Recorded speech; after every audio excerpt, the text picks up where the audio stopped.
Четврток, 26 септември, кратки вести во 12 часот. Премиерот на Унгарија Виктор Орбан денеска и утре ќе престојува во дводневна официјална посета на Република Македонија. Ќе се сретне со македонскиот колега Христијан Мицкоски во премиерската вила во Охрид, а ќе се остварат и низа билатерални средби на македонските министри со ресорните колеги од унгарската делегација.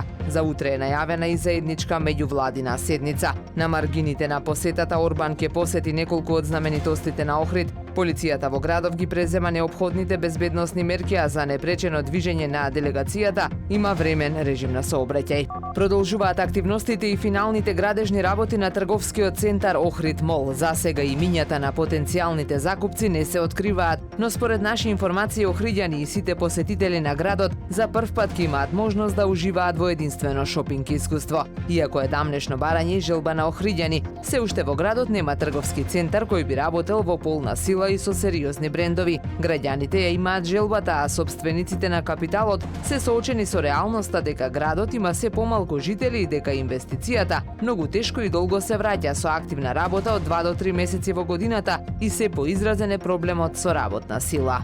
Нискиот водостој на Охридското езеро периодов наназад ги откри оштетувањата на пристаништето во Охрид. Според денешните мерења, нивото е пониско за 13 сантиметри од просекот за септември. На потегот кај самата линија на езерото видливо е дека дел од камењата се изместени и доколку не се санираат оштетувањата, само ќе се зголемат.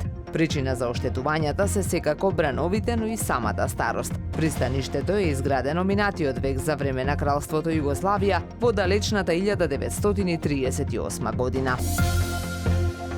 Времето денес сончево и топло со умерена облачност, дува умерен јужен и југозападен ветер. Максималната температура во Охрид до 25 степени. Повеќе информации на ohridpress.com.mk.